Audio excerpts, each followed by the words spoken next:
everybody. Welcome back to another episode of Full Blast Garage.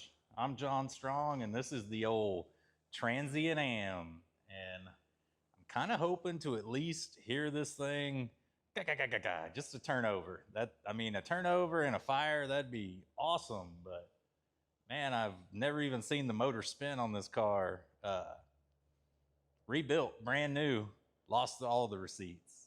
Now I got one, but it was from 15 years ago or something, but says it was new. They rebuilt it, set it aside. Before they sold the car, they dropped it in, and dropped it in is literal. Like, it's in there, but there's no nuts on the motor mount bolts or anything. So I got hopefully everything to cobble together an accessory drive on this 403. If you got to buy parts for those, they're a little pricey. So I found a few, and then what we don't have, we're going to make up with washers and long bolts. But yeah, if you've seen this thing in the background of a few of my videos, it's been sitting sideways.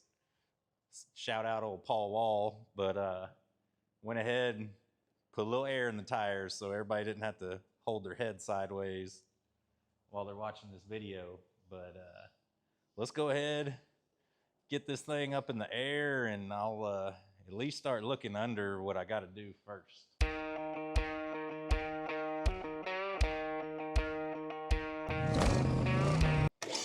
Y'all know I got a lift now, right? No more jack stands, no more wearing my elbows out. But it'll get there eventually.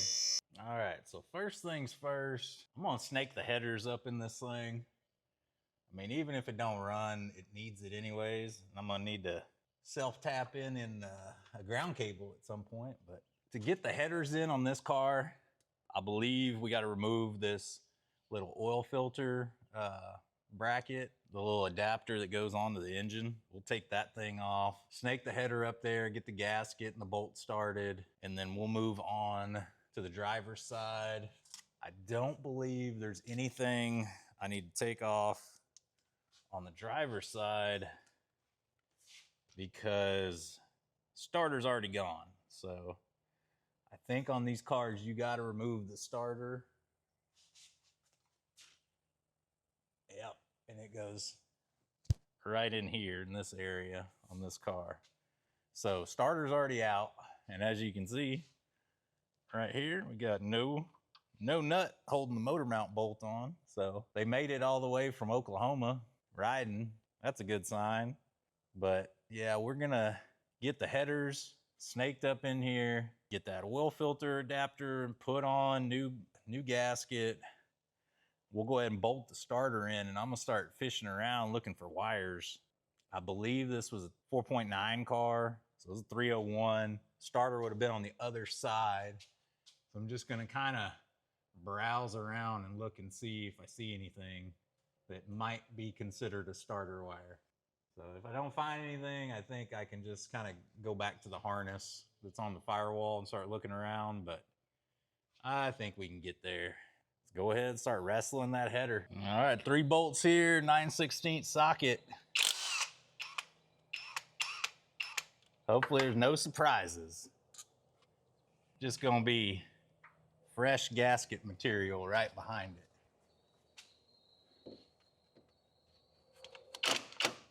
Oh, a little tight right here.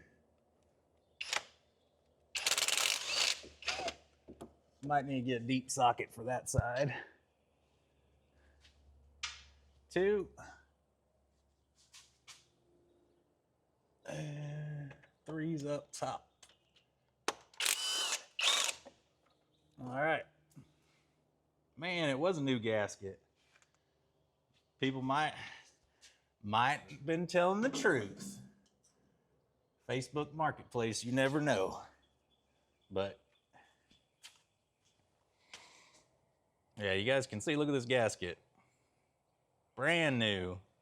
Not even any red RTV. I'm shocked. All right, well, there's step 1. About 1,000 more to go before this thing will bust off. Well, these headers came free with the purchase of a car. So I had that. I mean, as soon as he told me that, deal. No takebacks. It's mine. But yeah, you guys see how easy that goes up in there without the well filter adapter in the way. I'm just hoping for the first time ever that they'll just kind of hold themselves up there. Because normally you got to beat these things into submission and they'll hold themselves. But now I'm worried about the dang things falling out when I drop the lift. So much room. Oh, GM, they must have been really expecting folks to put headers on these cars.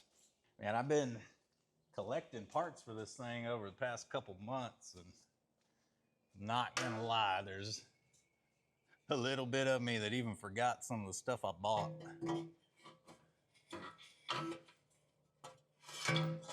So it's up in there.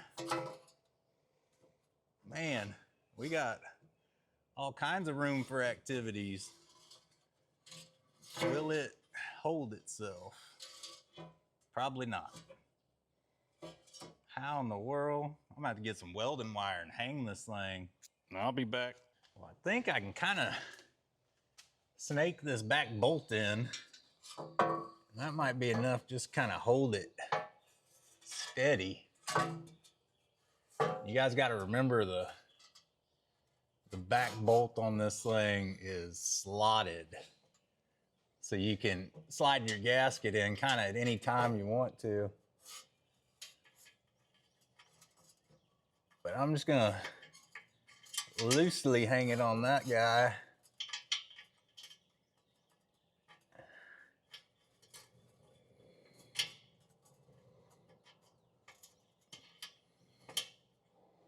Started. Good sign. Bolt hole ain't stripped out. I ain't gonna smoke it down because I do remember I gotta slide that gasket in there before we torque it down. I don't know. Some guys run without manifold gaskets. I've never understood it. I've never had these things seal up at all with anything but a perfect surface. So I'm a big proponent of using the gaskets. Wow. I don't think you can start the bolt on this one, on this side from down here. Wow. I mean, I can kind of see the hole. Man, this header is going to be kind of going straight into the transmission cross member here. I think we're just going to let this guy hang out. We're going to have to do that one from the top because there ain't no access from below. But before I do any more too, I'm going to work on my transmission connections here. Because once those headers are bolted in, they're kind of right in the way. So I'm gonna get that done and see what I got to do to get the kick down and the shift linkage put in place. All right, we got the shift linkage placed up there. We'll go ahead and try and smoke it home.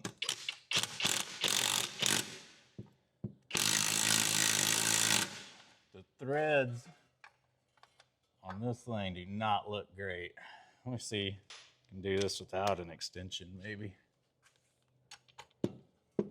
No. Man, we can't do this like a barbarian. Dang ratchet. I know I had a 3/8 out here somewhere. Kind of one of those snowball jobs because got to work on the transmission. Then transmission don't go to nothing, so got to hook up the rear end. Yeah, I don't know. I'm gonna try. Well, the threads do feel good that way. Let's get this thing It's not kind of a straight shot here. Okay, it's got a good bite now. I don't think it's gonna break anything. I was a little worried there. I think you break this, you're probably taking the transmission apart, put it back together. And that is not something I'm looking forward to doing. Especially on a car that's got a brand new transmission. We're gonna see. The gentleman that I bought this from, him and his son, did not seem like people trying to scheme anybody or hack, you know, get something over on somebody. No reason for me not to believe anything they said, so. She's shifting. She's rowing through all the gears. Now, can I wedge the linkage in with it being kind of stuck in park in the car? Oh yeah. I don't even know if I'm gonna have to adjust it.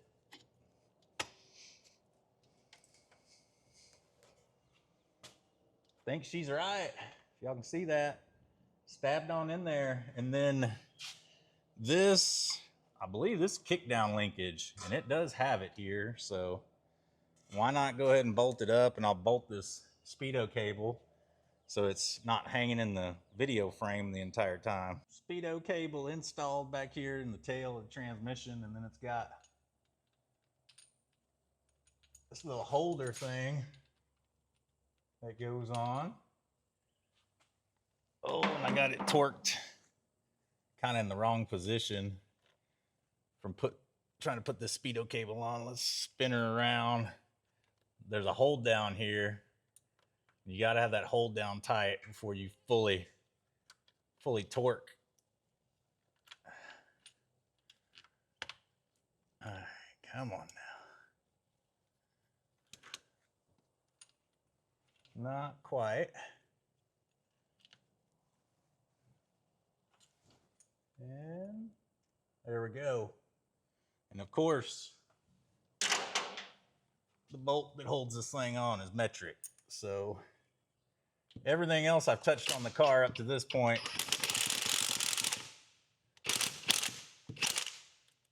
standard. I don't know. That's just like spinning in there. That's probably not the greatest sign. Well, if she leaks from back here and it looks like somebody's been back here trying to stop them with all the goo that's kind of around this thing, if it leaks, I'll have to tap that, put a new bolt in.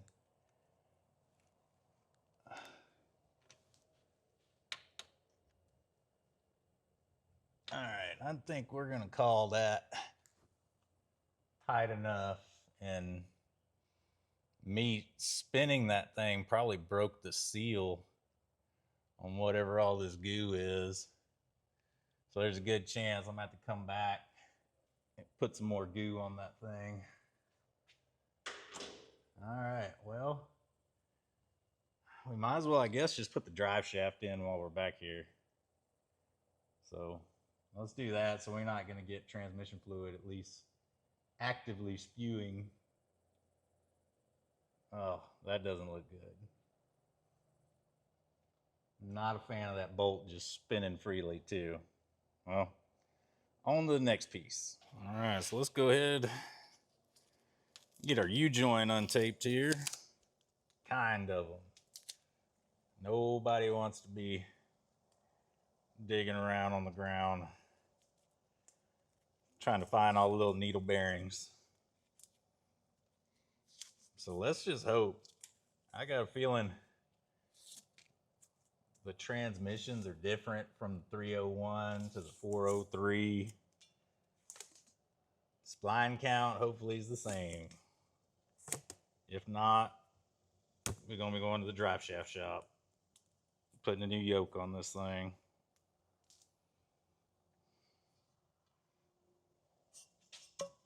Try and see if I can get this thing lined up, because it probably ain't gonna want to turn.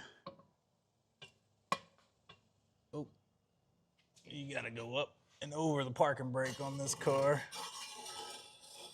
Well, that's kind of nifty. It'll help me hold it. That's kind of it.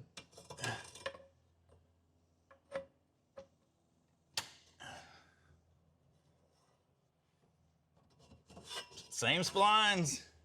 We're in. How far off is my U-joint gonna be? Man, I'm close. I don't know if I got enough slack to get this thing in, though. I'm probably, gonna have to go in the car, put it in neutral, so I can bump this transmission. I don't think I can shift it anymore. I think there's a lock. Let's see. Yeah. There's a lock inside the car. So drop it down, climb in, put her in neutral, and we'll get this drive shaft bolted up. So guys, I was totally wrong earlier on this thing. I'm guessing this is your shifter from your floorboard, and this goes up to that column. Like the column spins when you shift it. So I guess there's 2 linkages there. I don't know. I don't know what's going on, but I was able to shimmy it a little bit. Now the drive shaft can move around. I can get this thing bolted up. But yeah, learning something new.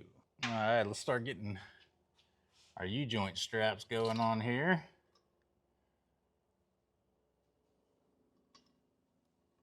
Since I'm not gonna be able to spin the rear end around because I don't have it up in the air.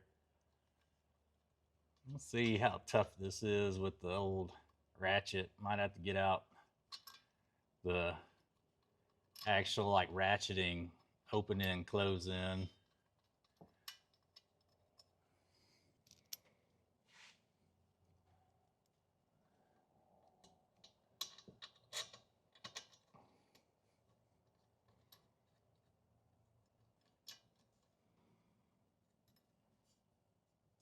I mean, there didn't look like there was a zillion, you know, mils of slop in the old U-joint. Let's go ahead and run it.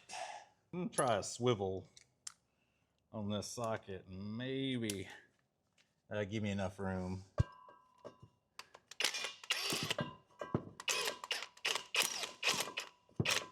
I'm just gonna snug one up at a time. I don't want to run it all the way down on one side and get the strap lopsided. Come on now.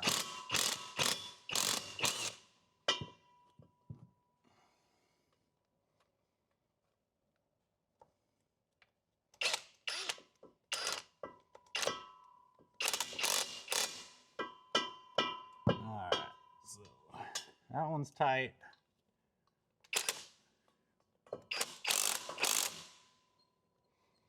Say that one's pretty tight.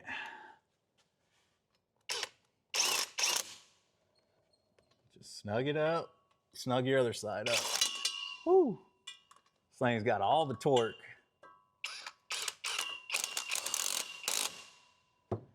Just kind of never like using these swivels unless I absolutely have to. It's such a pain.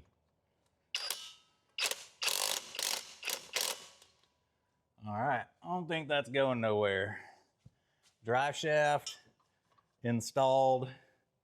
It feels like we got transmission in the rear end at least. So let's go back up front here, get this shifter linkage, the other one bolted on. All right, so this console linkage just uses bolts from the transmission pan to hold itself on. And it's in a little bit of a precarious position because we already put this header in, but it's the joys of driving hot rods with headers.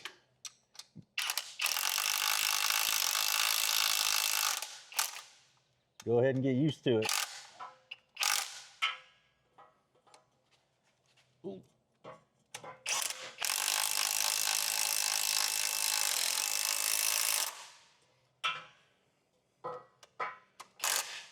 So I think it's tight. Don't really need to smoke these transmission pan nuts home or the bolts, but there. Oh, a little bit hard to see, but there you go. And then there's one nut that's a retaining nut here. I think this thing kind of looks, it's not 9/16, 5/8. Not quite. So this thing's definitely something metric. It's my 9/16 not going on it. So let me go find the metric socket and I'll get this guy right here tightened up. All right, ended up being 15 millimeter. Just make it make sense for me. I don't know. What in the world was General Motors doing with their fasteners?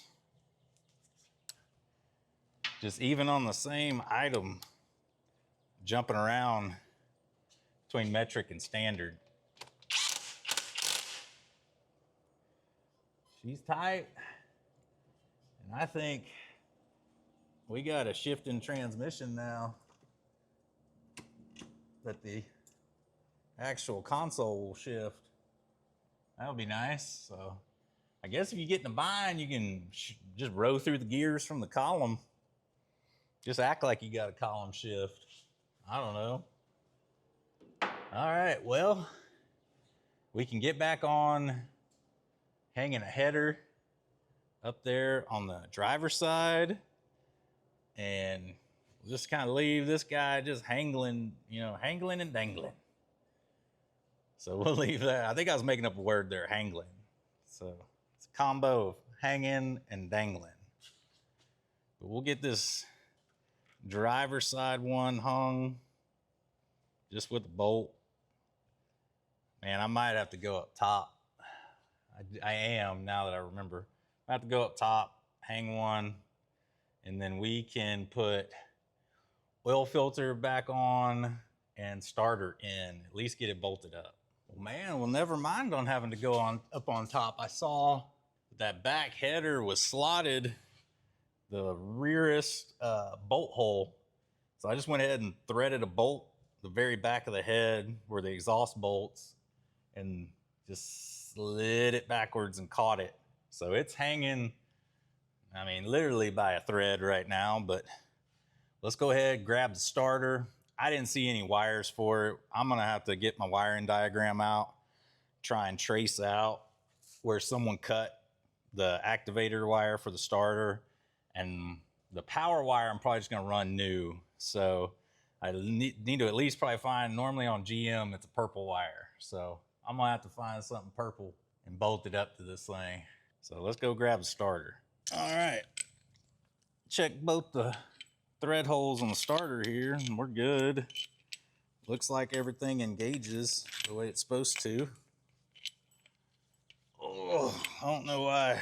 I feel like as I get older, I feel like starters have gotten bigger. It's just like my shoulders dying, telling me not to lift stuff like this. If I had to guess, that's probably what it is.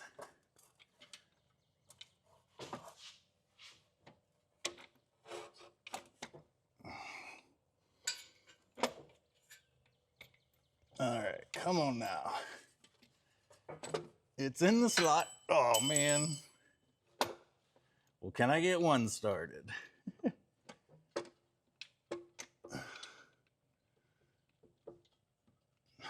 Maybe not. Oh.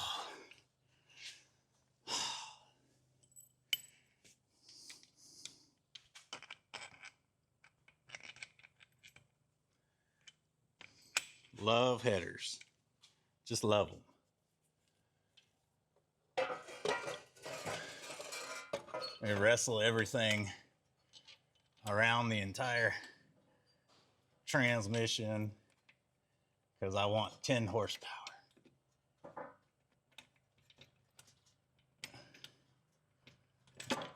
Come on.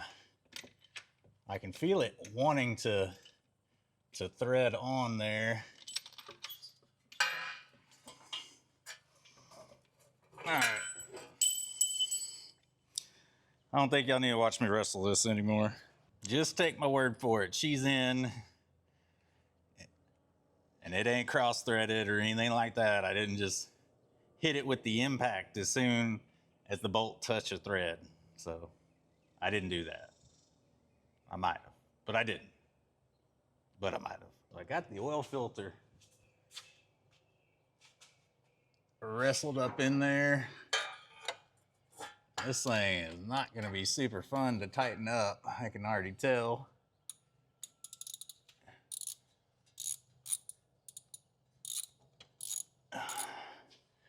There are at least a little bit of open space, at least on this side one for the bolt between the header and this other guy. Thinking you can snake your wrench in that way. So I think I'll go ahead and get this one tightened all the way down. And then your front one, you're gonna have to use an open end box in. There ain't no way to get to it. So I'll go ahead and get these tightened down and then we'll figure out what the next step is here. So one other thing while I'm down here, I did just want to get the transmission cooler fittings and lines on. Looks like they had been deleted on at some point, and that's not something you don't run with. You need your transmission cooler lines. So I'm gonna go ahead and get these fittings screwed in, get the lines on them, and at least running towards the front where I'd put more fittings on the radiator and put that in. But yeah, go ahead and take care of this while I'm under here. All right, get these guys started by hand and run on up to the front. This is just a cheap old Amazon kit for like, I mean, you can use it on LS conversions, but it'll work on pretty much any GM transmission, I believe, this kit. Let's see. All right. One hanging in this TV cable. I've got to smash that out of the way just a little bit because it's kind of wanting to interfere with the connection here. And on these kind of flared fittings, you'll never get it on right if you're kind of starting sideways. The hose has to be able to kind of move back and forth to get tight. All right, grab a wrench. I'll tighten those guys down, run them up to the front, and then we'll find the next thing to put on this beast. Well, I did find the inspection cover over in a pile of parts that I'd dug out. So, fun fact, I had no idea on these Pontiacs are plastic. I did not know. I mean, that kind of helps when you gotta finagle it around a bunch of headers and stuff, but I've always just dealt with the metal ones if the car actually has it. And never, ever does everyone have 4 of the bolts. I don't know what it is every person that I buy a car from, minimum missing 1. Most of the time it's 50%. There's 2 bolts doing all the work of the 4, but I mean, it's there.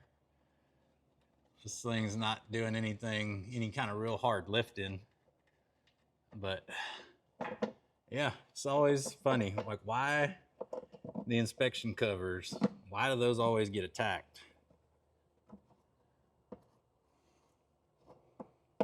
Plastic. Don't understand. But definitely don't put a whole bunch of torque on this or it's gonna crack. Just kind of give it a snug and be done with it. And we're getting closer and closer to being done with underneath this car. I just keep finding more stuff I can do. So hopefully we're getting close. So top side here, I'm gonna work on getting them headers in first.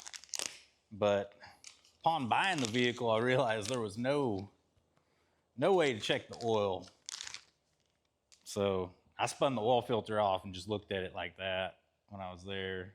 But I've heard real bad things about these Scepter dipsticks, and I'm just gonna tell you, like, the part that slides into the block, I've heard doesn't fit very well. So fingers crossed. I'm gonna jam this thing in before I bolt the headers down solid. I just think being able to maneuver them around is a little bit better idea than just you know, going at it after it's hard bolted in. But I mean, hopefully what I'll probably do is drain all that oil, refill it with the correct amount of oil that I know is right, and then I can kind of reference the dipstick after that. So I would not recommend going off the markings on these aftermarket dipsticks. They don't know what engine they're going in. Like, your best, you know, course of action, drain your oil, put the right amount that you know is right in, and then, you know, reference your dipstick, put a score on it, scratch it, something. And that's what you want to do on those. So pray that I don't have to get out the grinder and grind this stuff down so where it'll actually go into the block. But it'll probably be a set of crescent wrenches. I'm gonna go ahead and stab this guy, and then we'll start working on them headers. Well, I got dipstick in, sorta. I mean, it fits. We're gonna have to put a whole bunch of black RTV and kind of zip tie it onto something to make it probably stay in the hole. And while I was over there, I went ahead, tightened down all the header bolts on the driver's side. Passenger side's kind of the same story.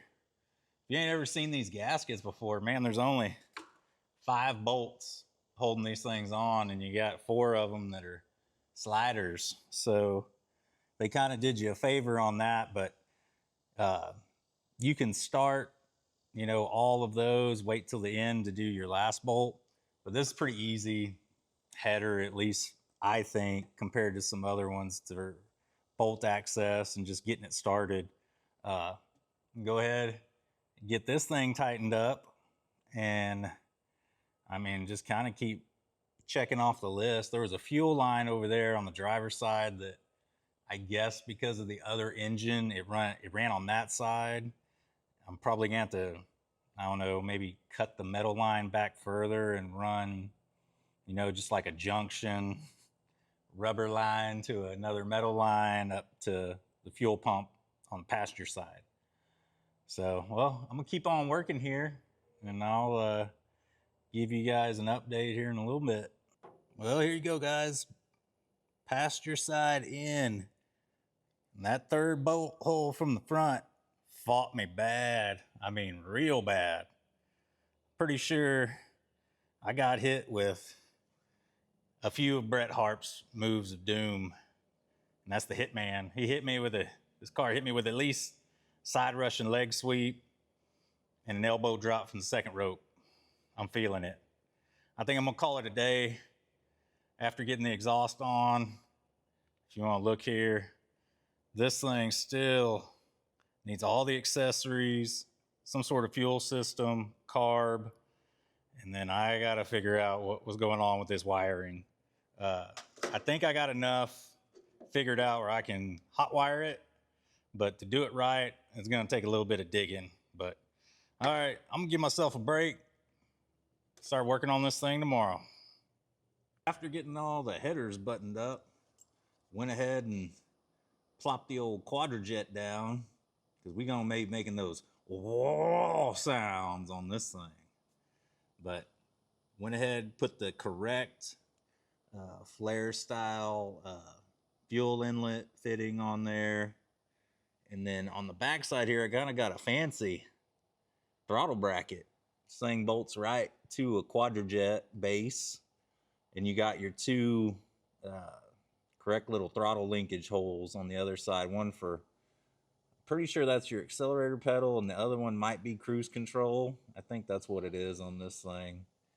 But yeah, they make them for, you know, if you're running 700 R4 or whatever, you need a kick down, and you got it.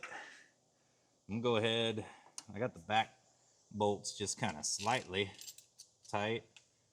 Ooh, that's bolts looking like it's really long. I'm hoping it hasn't started threading yet. There's a chance that's way too long.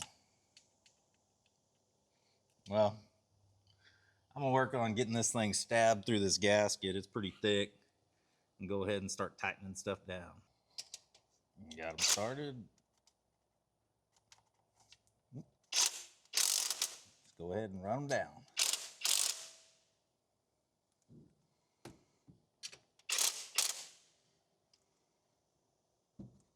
So this carb is a manual choke.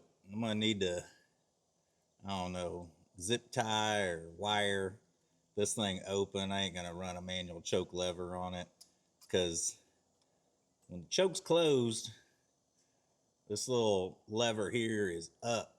And if this guy's up, your secondaries won't open on this carb. So you gotta make sure your choke up, that little lever's down, and then that'll let everything else on your secondaries open.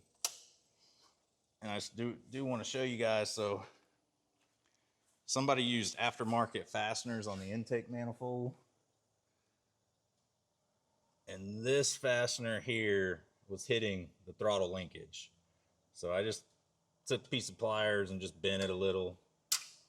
And this carb is a little sticky. Those secondaries, there's a little click, you hear it? Right there. So if that's bad, I might put a different carb on this, but I kind of want to run it and just see if you can actually feel that when you're driving. I mean, these carbs are old. This carb specifically is from the 60s. I think this came on like a 69 Chevelle 396 or something like that is what I got this off of. But yeah, I mean, for the most part, this thing's kind of done that, but there's a little bolt back there. Looks like somebody, either it's about to break or somebody didn't tighten it down all the way. So fingers crossed on that. Hope that don't snap off. But the distributor is definitely not tightened down. So somebody put it in and never set timing on this engine. And then there's just wires back there. I mean, there's wires twisted together and just, I don't know. I got a diagram, so we'll see how that goes. I'm gonna keep plugging along on that carb, and then I'm gonna probably start working on the front accessory drive. So none of y'all are familiar with this engine. Very specific accessory drive that's kind of only goes to this engine. And I did have to buy a part. I was just gonna fab it.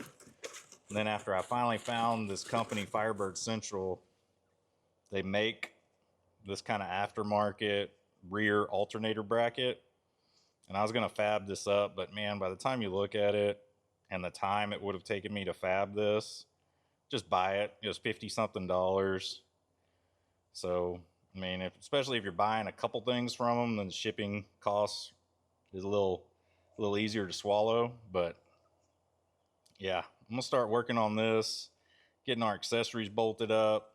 This car takes a different power steering pump than what's on it. That's the old 301 pump. Won't work. So I'm gonna take hoses, pump out, and then start working. This is our new one up here. And then the bracket, you know, bracket, spacer, all that stuff. It's got a front and rear bracket. So y'all wish me luck just kind of getting that stuff fabbed up a little bit. All right, guys, y'all ever start one of them jobs and it just feels like it's never gonna end? So I've been jacking with the accessories on this, and if you guys don't know, the Oldsmobile 403 has got a zillion different options for pulleys, water pumps, power steering pumps. There's different alternators. From what I can gather, you can use one belt on this system. I did not know that when I started, so I've been jacking with this thing, trying to get my power steering lined up with the middle pulley on the water pump. I mean, that's normal. Your alternator sit out front, power steering pump operate on the belt behind it. Looking at part numbers on these engines, there are belts that run water pump, alternator, power steering pump. I did not know that before I started this project, guys. So I guess the bracketry and I think it's really the right bracketry, the wrong power steering pump I got, or wrong power steering pump pulley. I think I have the right bracketry to run, you know, on the middle pulley, the water steering pump. I think I ordered all that right. But I think it's something in the power steering pump or the pulley I got that lined it up on this outside pulley. So seeing that there's part numbers for it, for a belt, when you search like Rock Auto, they run the belt this way on the accessory drive system. So I had no clue, but I think something power steering, pump or pulley. So my fix is gonna be, hey, if it's good enough for Oldsmobile, it's good enough for this rig. So we're just gonna run a one belt system, and I'll just keep an extra in the car at all times. But just want to give you guys an update on that. And this thing, there's great diagrams to do the accessories on these cars. I didn't want to go through bolting this whole thing on, but it's quite the process. It's a puzzle. You know, spacers and this thing that I ordered that was fabricated from a company. But everything works as it should. I got where you can tension the alternator and tension the power steering pump. Just going to keep plugging along to get to a point where I can at least hear this thing fire off. And then we can start on our next video after that of actually making this thing move. Well, guys, through various forms of hot wiring, I kind of got this thing ready to crank. I got jumper cables going all over the place to give me a ground. I already spun the motor over with the starter just to kind of build a little bit of oil pressure. This thing, I don't think it's been ran in a long time. Slight metallic sounding noise, I don't know. Let's hope that's nothing. But let's go ahead. You just want to fill your bowl on your carb here. Maybe give it a couple of little extra squirts on your primaries. But I got a wire here running to the HEI, and I plug that up to the positive. This thing should be at least ready to kind of crank. Got a couple vacuum caps I need to throw on. But yeah, let me get to finishing filling this bowl. And I'll throw those caps on and we'll cut to trying to crank this thing. All right, guys, so got some vacuum caps on, got the bowls full. Remember, we don't have any coolant, anything in this engine. Can't run it long. I mean, that's if it does start. Battery was a little weak. I got the charger on it right now. But ignition is hot. What do y'all think? Is this thing gonna crank up? Let's give it a little pump shot, just for good measure. Let's see. Come on now.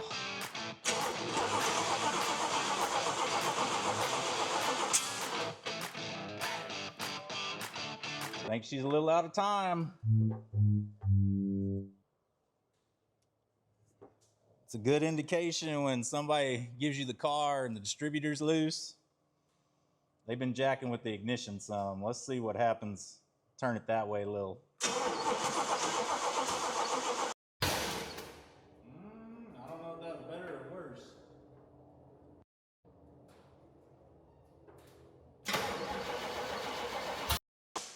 Woo!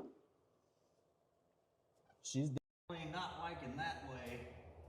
Or we got the firing order mixed up. There's a real good chance of that. I haven't looked at any of this, so let's try it again.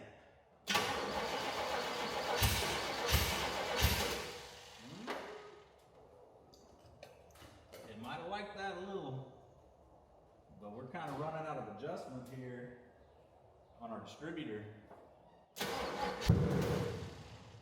Whoa. I don't know about that one. That was a crazy sound. Uh-oh.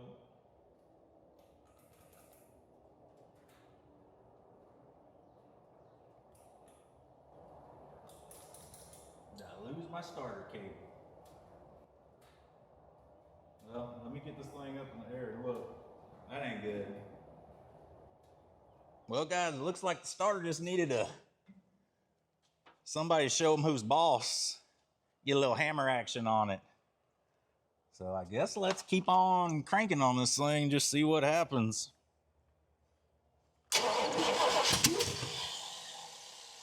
Yeah, she's definitely gonna need the base timing set. You can see that flame action coming out.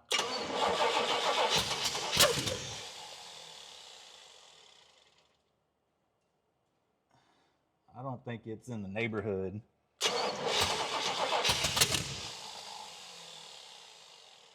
Man, that starter is making it sound like a Mopar starter. Dang, it ain't any good.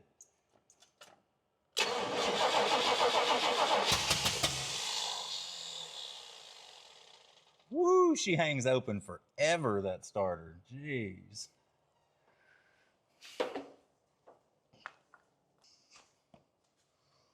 See if we need a little more juice. Get the backfires going higher.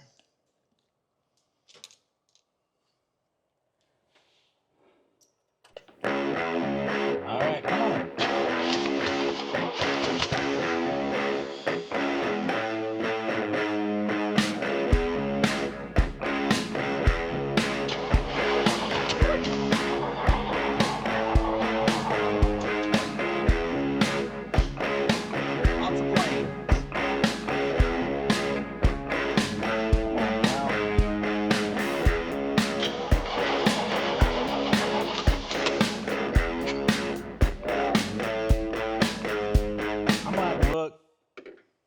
Verify number one. I don't even know on Pontiac engine where number one is, if it's this side or that. I'm gonna verify number one, do a little digging on the timing, see what we got going on.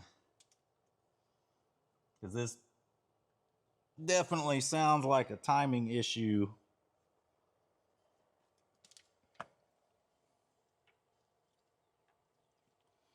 I don't know if these guys even had it in the ballpark, you know? You never know. They could have just stabbed this thing in here just so the distributor's in the engine.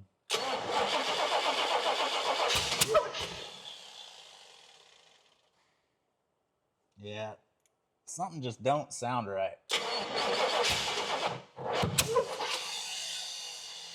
Yeah.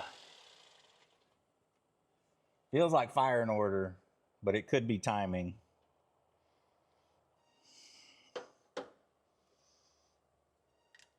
All right, well, I'm going to work on figuring out firing order, timing, get to messing with this thing. This is some high-level fiddling going on. All right, everybody. Excellent learning opportunity. So all I did was take out number 1 spark plug, hold my finger over it, crank it over till my finger gets pushed off. And then your marker on your timing light, or your timing marker and your harmonic balancer marker should be about the same. Pull the old HEI cap, and number 1 is kind of in the front here. And guess what? If I can get to it, our rotor, 180 out. So she's back here pointing towards the firewall, and it should be pointing towards pretty much the front of the engine. So that is textbook somebody installing the distributor 180 out. If you ever hear guys on shows or anything talking about that, you got pretty much 2 ways to guess, if you're just guessing by timing marks, how to stab your distributor, and only one of them's right. And this guy got it wrong. So excellent learning opportunity for everybody. Don't do this. All you got to do is use the number 1 spark plug hole. That's it. And it fire right up. So I got to pull the distributor, re-stab it, pointing the right way. All right, guys, win or lose on this one. This is how the video is ending, because I think I'm about out of time working on this thing right now. But I got the distributor out, turned the rotor 180 degrees, refilled the bowl, got my hot wire wired up. She's ready to crank. And another indication this thing was 180 out, as I saw the crank turning the wrong way a couple times. That's another indication your firing order or your timing is way out. So let's give this thing a crank.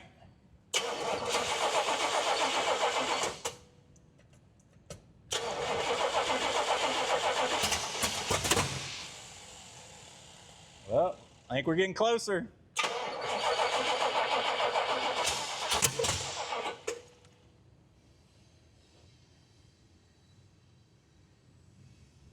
See if it likes it. I don't think it did. Try it the other way. I did not check the firing order after all that, so that could be another thing that's an issue. But one, let's just check the first 2. Is that going to number 8?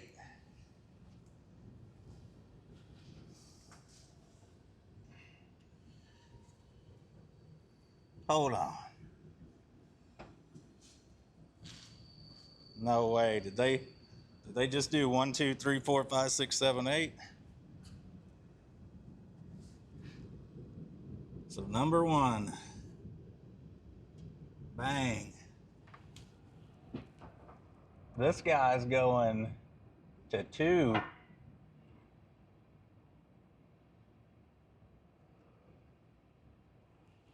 Hold on.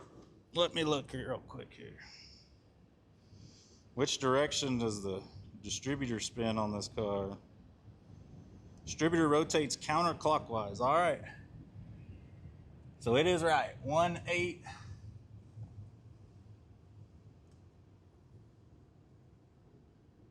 This ain't right. So number 1. And I can see that one's going to 8. This should be 4. This ain't 4. All right, let's pull that off. Let's find 4. So 4 over there. Man, did Oldsmobile have some weird firing order that I don't know about? 4.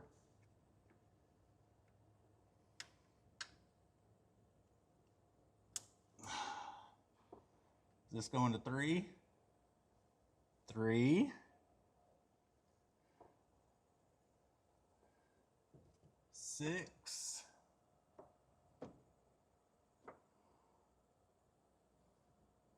And this should be 5.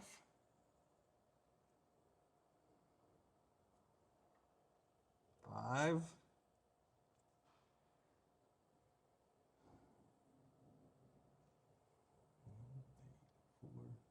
6, 5. Should be 7.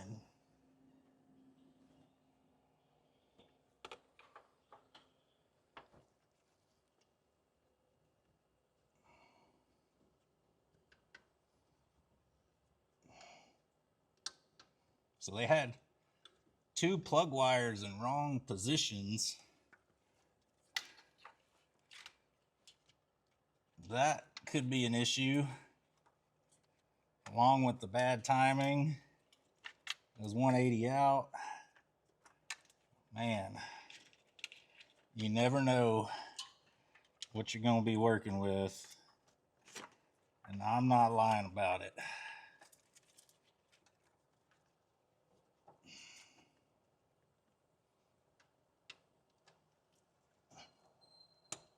Now I'm done this so many times, I'm double checking myself. 1, 8, 4. There should be 3, 6, 5,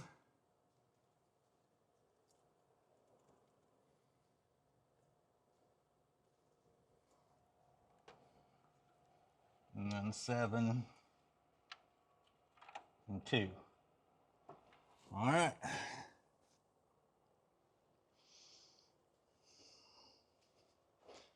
Well, let's give her hell now.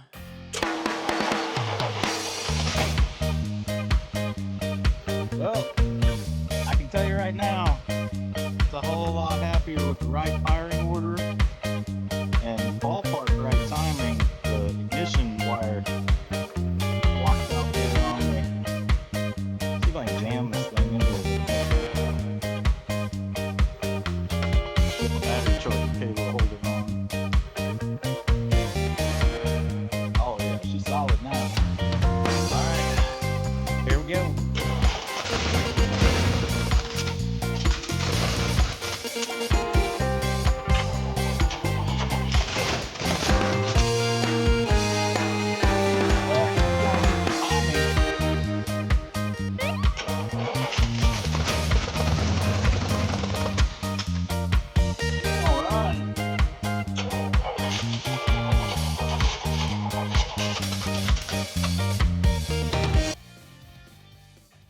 Yeah, I definitely need to get the light on it,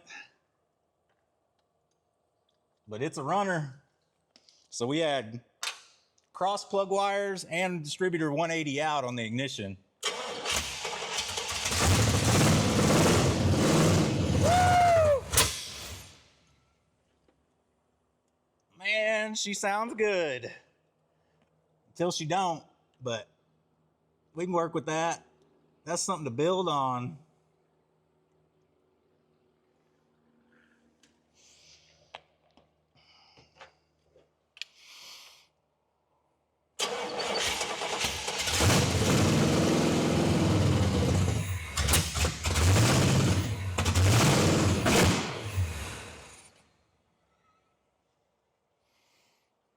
I think she's pretty thirsty.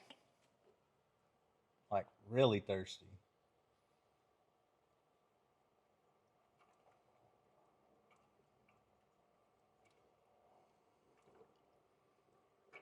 Let's do one more, and we're gonna call it good. Just give her a little bit of touch there.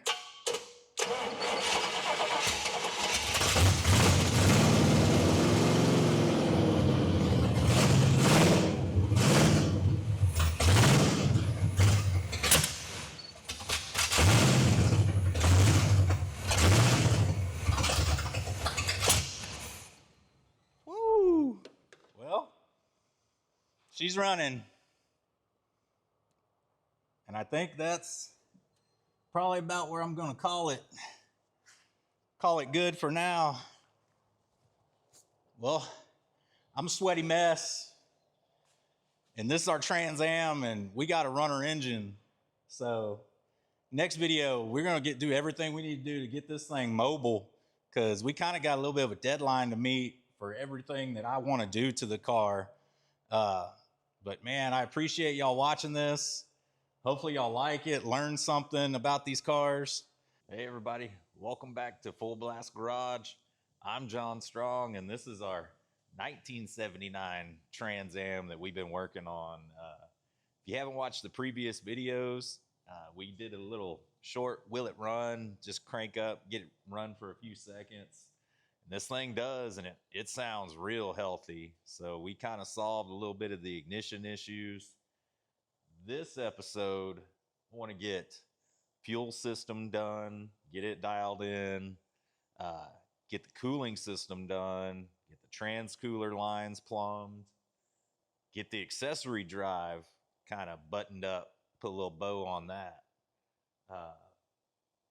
Wiring, we got a rat's nest over there wiring that I got to figure out what a 12 volt on is, what the starter wire is, cooling, oil pressure, and I think that's kind of about it that's under here. Your starter igniter or your alternator wire, your exciter.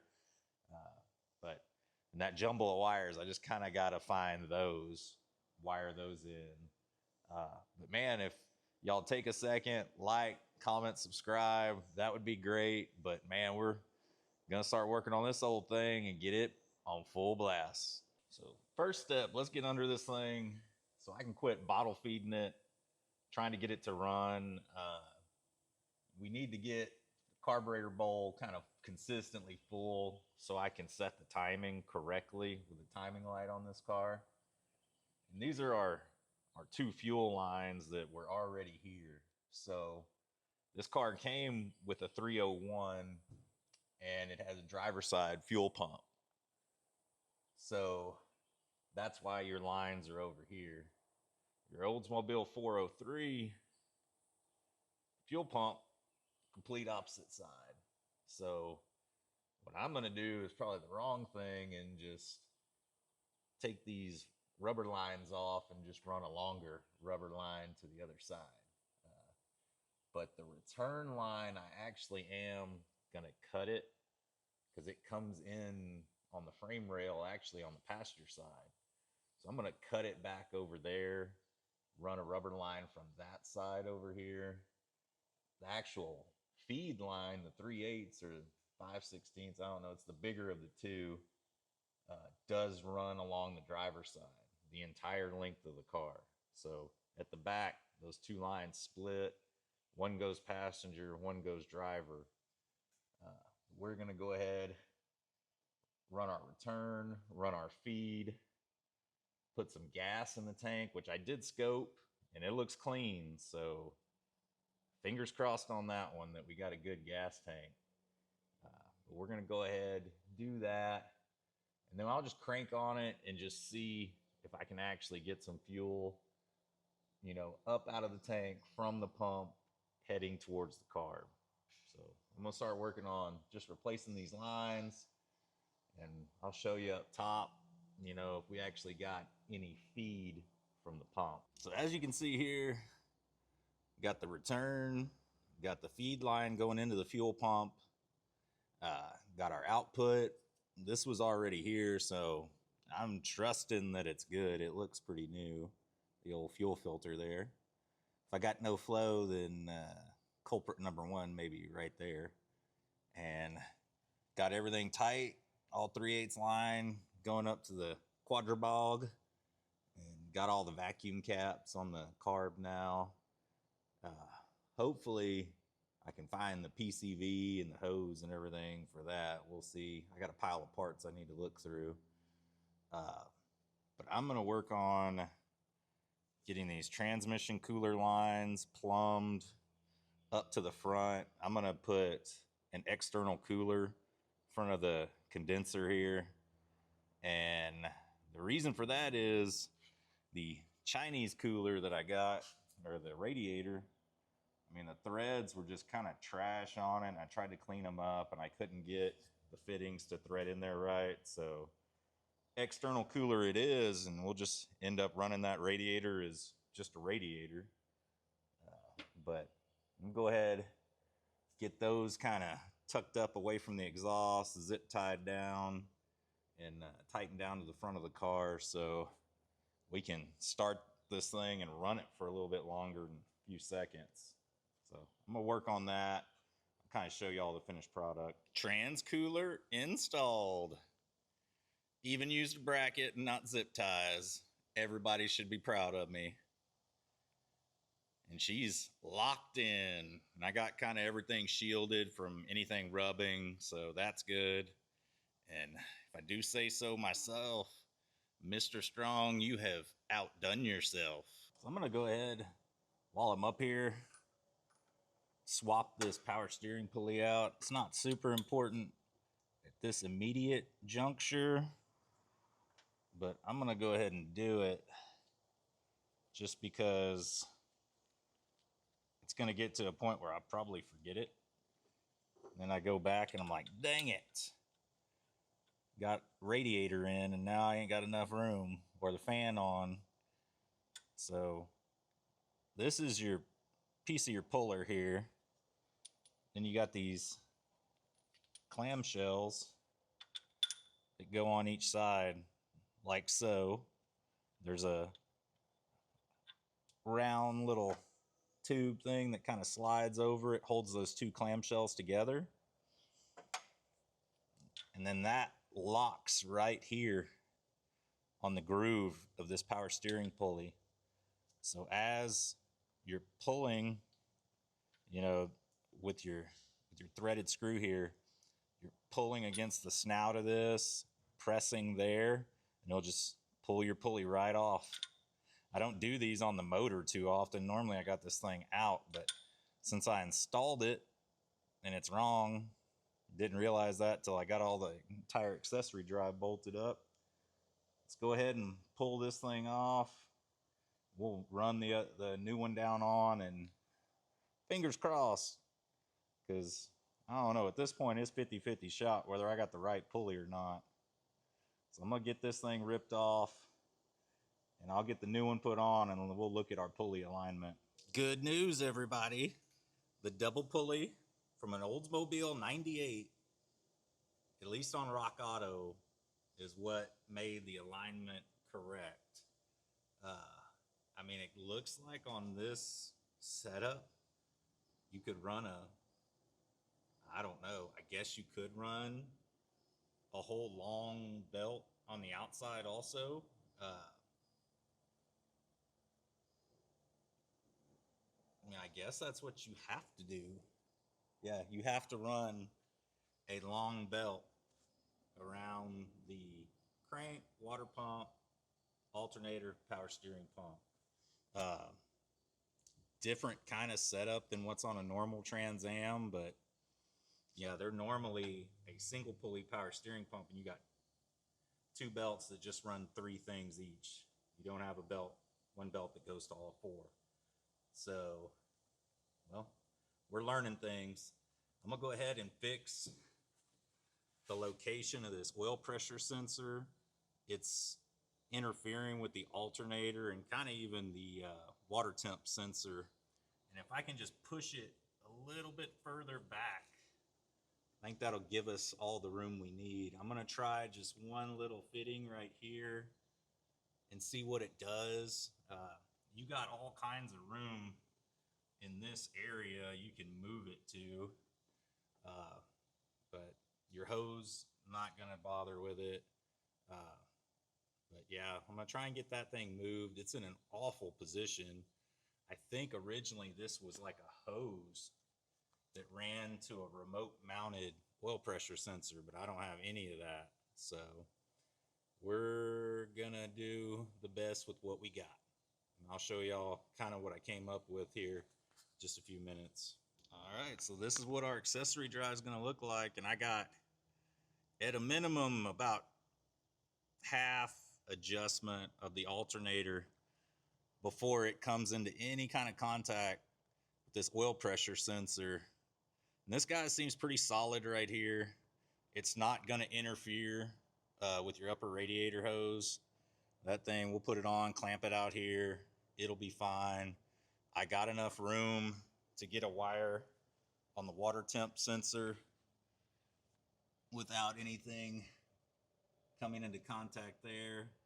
I might rotate that sensor just a hair so I can go straight down on it, but yeah, we're good. And I kind of got grounds running everywhere. I'm going to clean all that up eventually, but I had to add you know, a body ground up there, clean up some metal. And I got this thing turning over, just, it sounds a lot better. Like it's got good current. I mean, I guess I could eventually upgrade. I got a 2 gauge and a 4 gauge. I'd like two 2 gauge wires there, but it seems to be turning it over okay right now. We'll see, you know, as time goes on and the project progresses. But we got the starting of an accessory drive, and I got trans cooler mounted up front. We'll drop the fan in, the radiator shroud, and man, we're just humming along on this thing. Before you know it, it'll be running on its own fuel supply, and I can work on setting the timing on this thing. And then, you know, the brakes are bad. They're bad, I can tell you. I'll have to put a master cylinder at the very minimum. I bet I'm running new lines front to back, but keep your fingers crossed on that one for me, because that is an awful chore. I don't wish it on nobody. But yeah, we're humming along, and just gonna kind of look around and see what my next project to do on this thing is. All right, so I think my next order of business, after getting this accessory drive belt system kind of, I got it mocked up at least.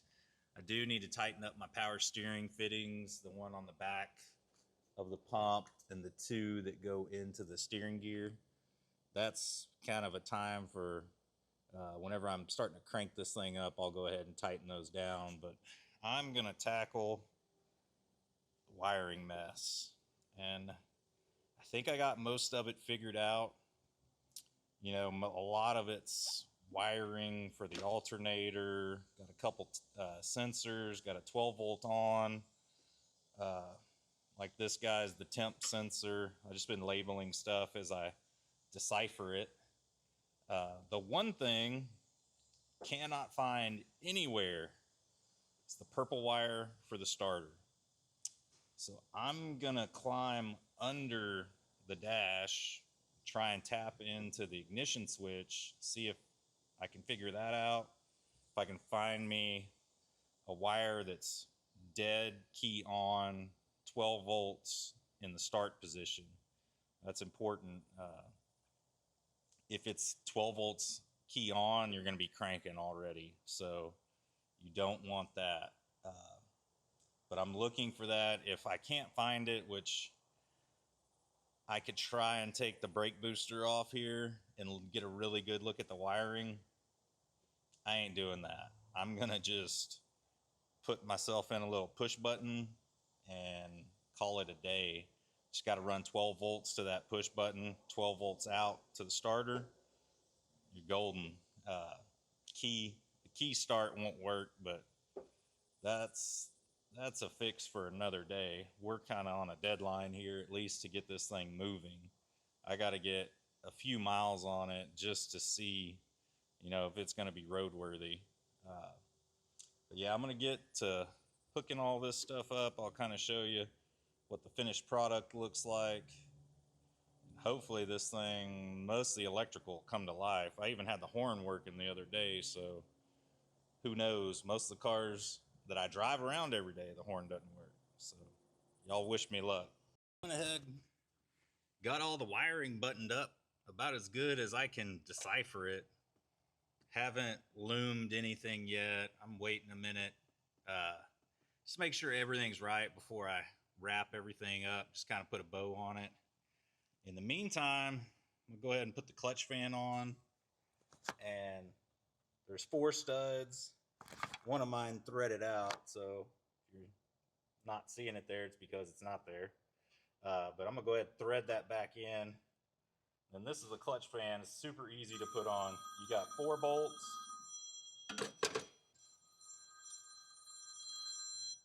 So I was interrupted there for a second with a phone call, but yeah, your 4 bolts go right there on your water pump pulley.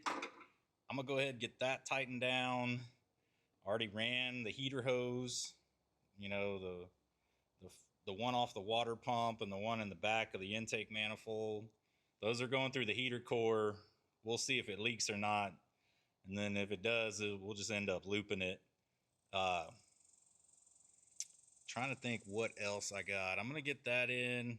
I got to put this radiator in, see if I'm going to need to fab anything to kind of hold it from falling backwards. And I got about half of a fan shroud to put in, so we'll see.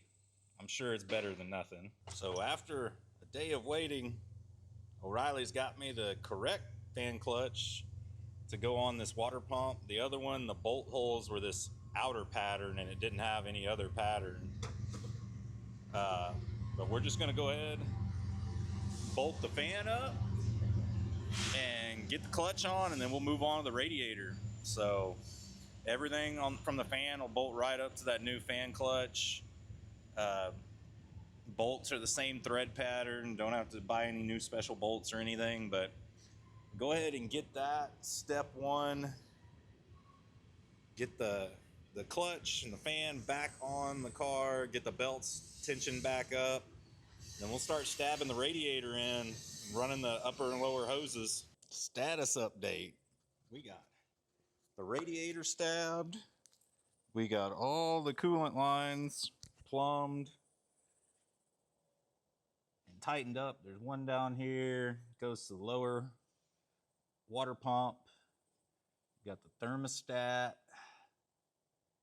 tightened down, upper radiator hose, the other side of the radiator.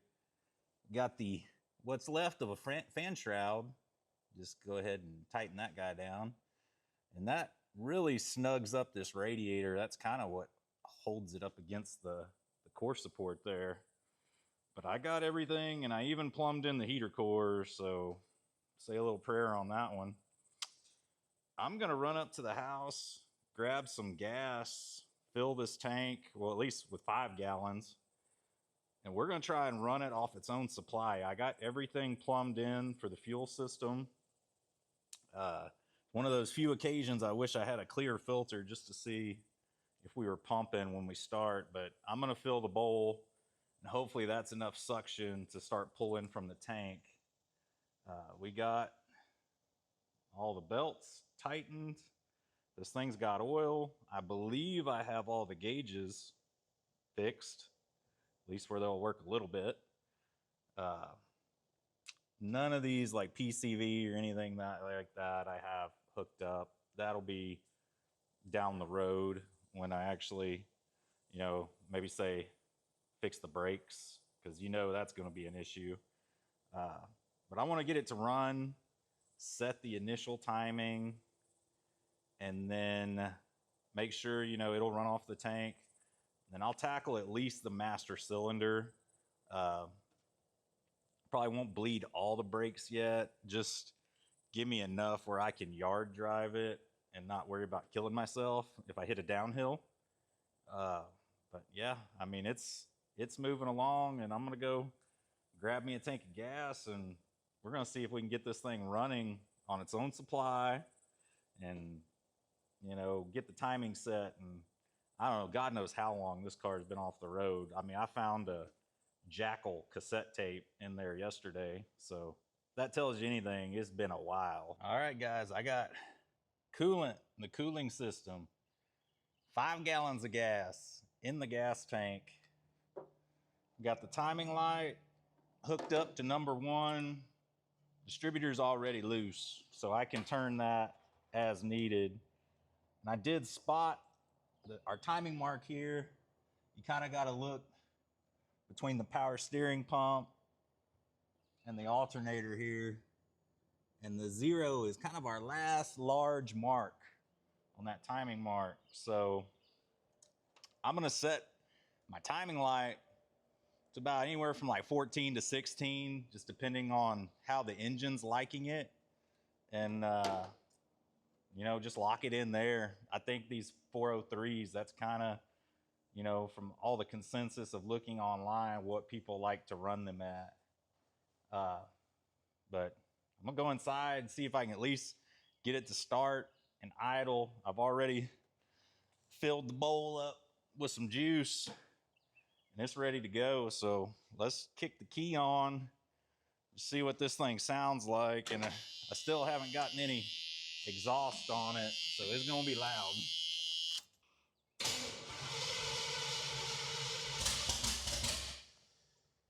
Wants to come to life. Let's give it a couple pumps. Maybe a couple more.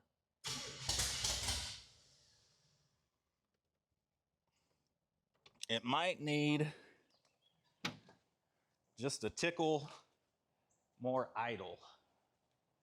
See if I can find a flathead anywhere around here.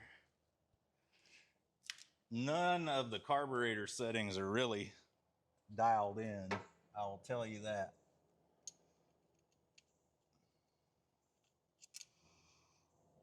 So let's go ahead. I'm gonna give this thing pretty much a whole revolution, and then I'll set the timing. As long as I got the idle down, you know, in a decently normal range, not where it's super high. And then we can back the idle screw off.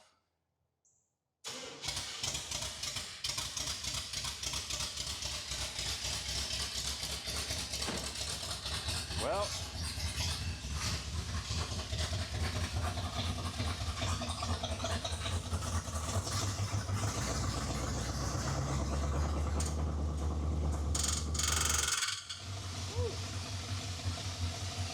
I think our fan was hitting on our shroud.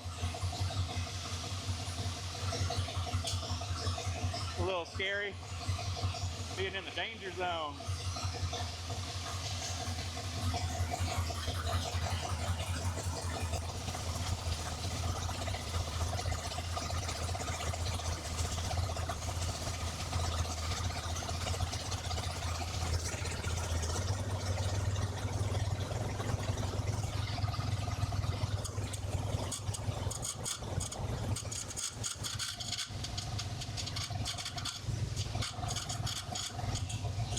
He's still hitting over there, but I got it dialed in at 16 degrees.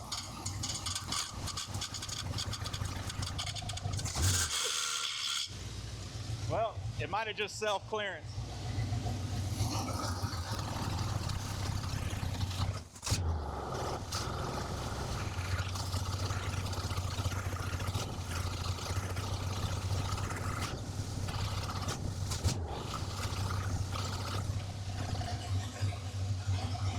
I think it sounds pretty good. It's definitely running off its own tank. I mean, what else could you ask for in a car that's been sitting this long? I mean, man, it sounds really, really good. But I'm gonna keep letting this thing run.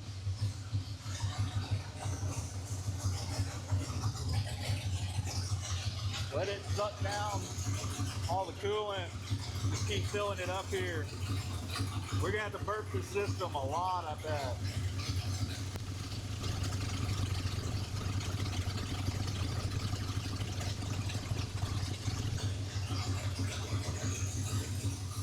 Man, I'm super happy with this. This thing sounds great. Our timing holding.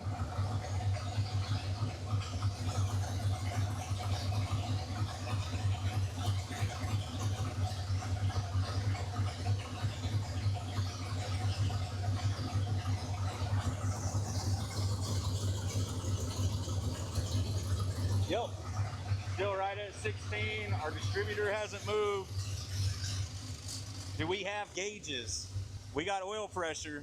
RPM gauge is pegged. Somehow the clock works. 60 pounds of oil pressure. We got half a tank of gas. The gas gauge is working and the voltage gauge. I can't even believe it.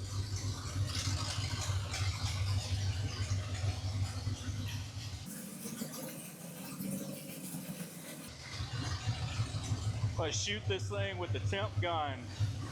Kind of verify that we're getting temp up here.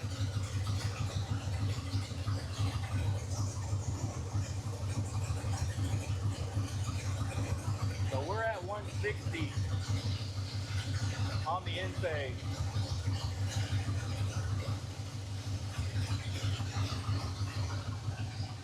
Intake temp's not moving on the gauge.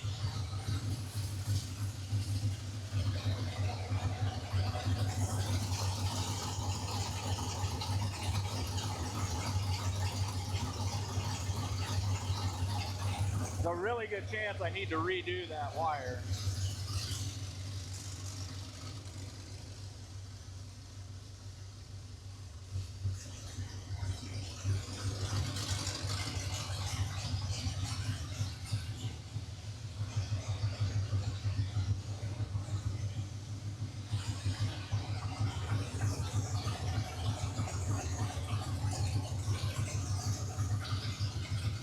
Woo!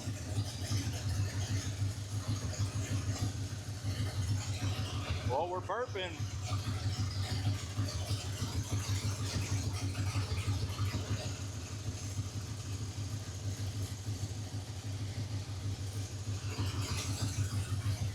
Definitely got some air coming out. It's a really good sign.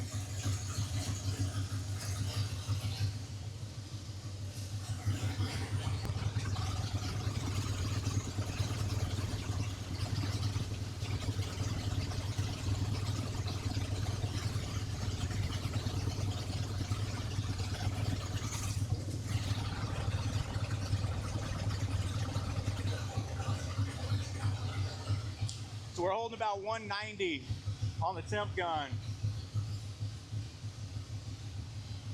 That's probably the thermostat this thing has in it. I think that was a stock temp.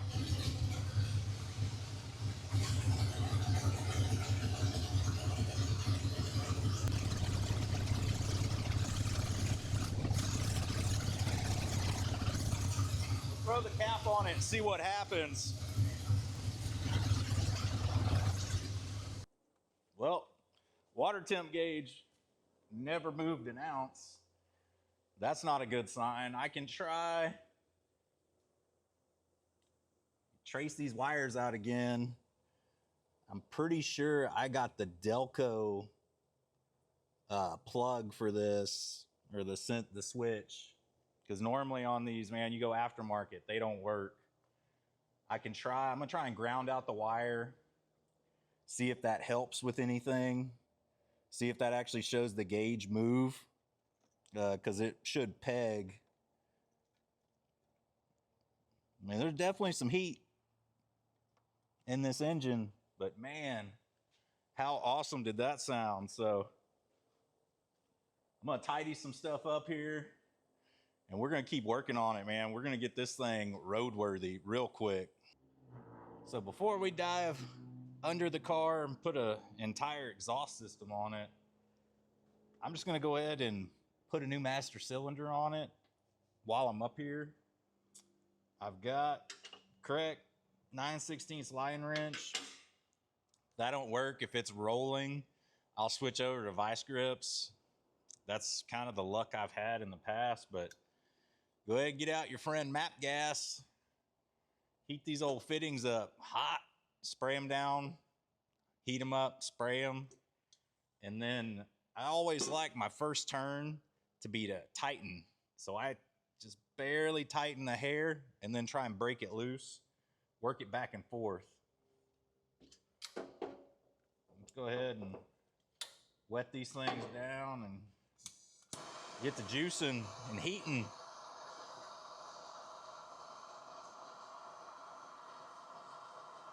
I'll start here on the front side. Get it glowing pretty good. There we go. Juiced, heat, juice. Keep an eye back there for any wires. I haven't tidied up the wiring yet, and there's just kind of wires laying everywhere. Don't want to melt one of those down after I've spent a day trying to decipher where everything goes. I think this might be the last car I ever buy where someone's just hacked the wiring harness off.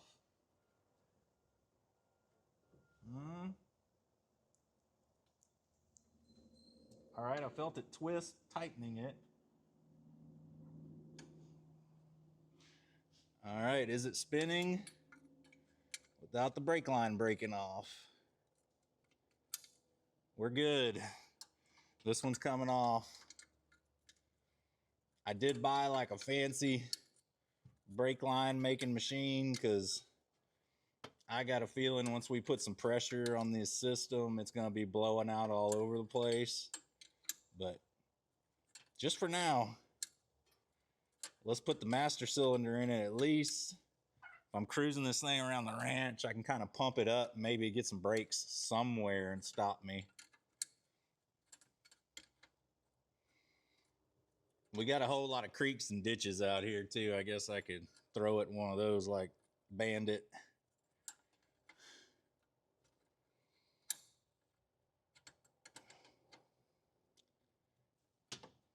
This thing is definitely long-winded. And I'm real scared to touch it because I put a whole bunch of heat on it and that MAP gas.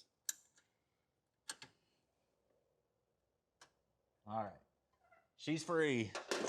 Let's go ahead and heat that fitting that's close to the firewall.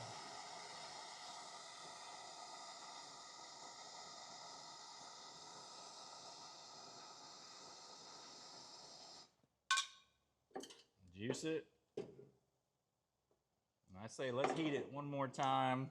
And we'll juice it again too.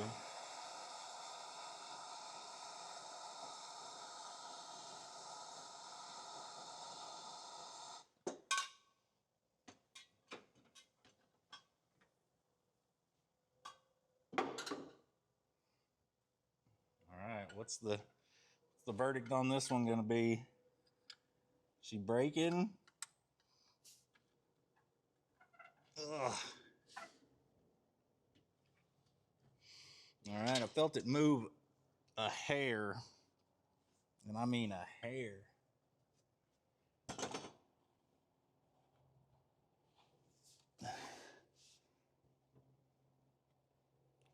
Whew, this fitting luckily just goes to a proportioning valve. So, I mean, I guess if we broke it, that might be best case scenario. All right. It's free.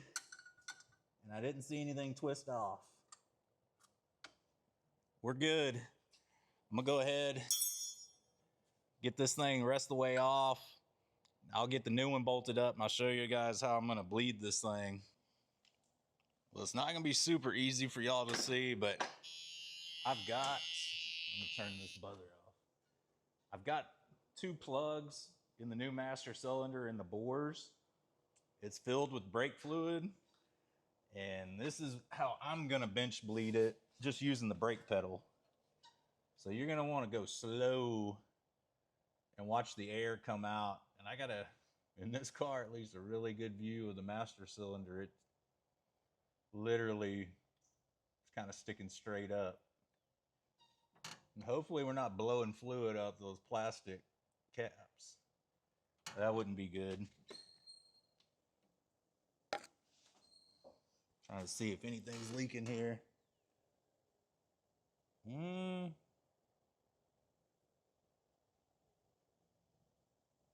It's not holding. Surprise, surprise. So I can see the one in the back here, and it's not threaded in great. So let me get a wrench on this, try and get this thing tightened up where it's not gonna just sit there and leak. Okay, attempt 2. I had a whole brake pressure or brake master cylinder fitting bag for bleeding these things because the threads were screwed up on that black plastic plug. So I got one, it's gonna be pushing fluid, and the other one is just gonna be pressing the air out of the bore. So what we're looking for is to get rid of all the air.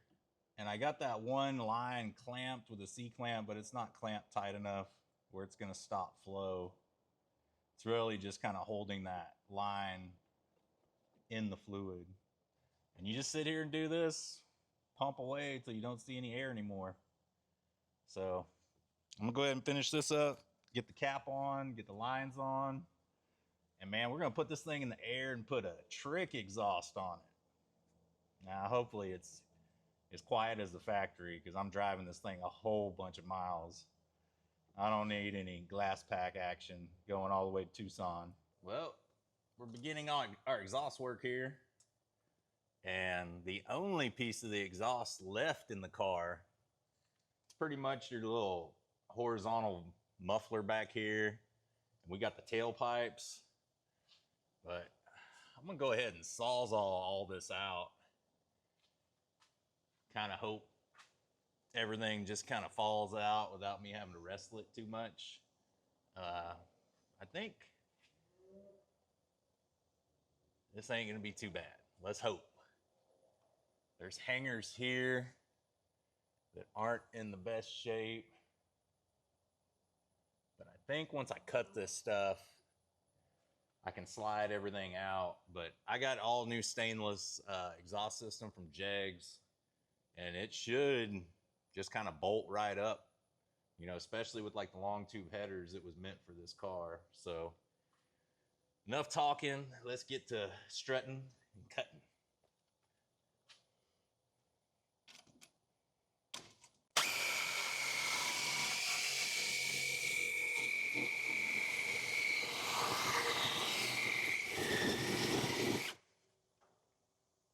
Well, I think the old Diablo blade's cut its last pipe. This thing's struggling. I'm gonna go get another blade, finish hacking the rest of this crap out, and I'll start fitting up the new stuff. It's gonna be real nice. Way better than this. Ooh, I got one of those rain sticks. Woo! So this kit is just like the one that came off. There's a passenger, a driver, tailpipe. Got those in the stock hangers. Passenger side's gonna go in top side of the muffler. Driver side's gonna go in the bottom. And I'm kind of just, you know, using the Nickelback approach, you know, to the instructions. Look at this photograph. And that's it. I ain't reading nothing on this, but you can kind of see the pipes needed to swoop over the axle. And then it's kind of a straight shot up front. You will have to trim once you get to your headers. They give you way more pipe than's needed. But you know, I don't know if anyone ever starts from the back and works their way front on an exhaust system, but for me, when I'm trimming to fit up to the headers, it always helps me to kind of start back here. And then I get an idea of how much I need to take off up front. If you start up front and go backwards, that's okay, but you're gonna get to a point in the middle where stuff doesn't line up and you're gonna have to make a cut anyways. I like to just do it this way, work my way front. But I'll get a couple more pipes just kind of loosely hung up here. And I'll show y'all guys how the system's coming together. All right, here's the exhaust system bolted in. And you can see it's a little off center, but I think that's how this kit was designed for the over the axle part, to line the mufflers up and everything. So you got your tailpipes in the right location. So all that is bolted in tight. This thing's not going anywhere. You could lift the whole car with the muffler mount here. But what we ran into up here, we had some alignment issues coming off the headers. And that's probably due to them being bent or bottoming out on the ground. And we've got a little area here where we're air gapped. So I'm bringing in the reinforcements. We're getting an actual welder in here to bridge this little gap here. We're gonna go ahead and just tack a few of these sliding joints just to where if stuff's moving around, this thing's not gonna come unbolted. You know, if any of you guys ever mess with these exhaust clamps, y'all know they're never 100% perfect. But man, this thing, I have started it. It sounds great. Got a little bit of leak there where we have a hole, but this Jegs kit is great. I mean, it's such a tight fit that it's actually hard to get in. So any of you guys gonna put this kit on your car in the future, just know there's gonna be some wrestling going on. But yeah, let's go ahead, get the weld machine under here and start putting some tacks on stuff.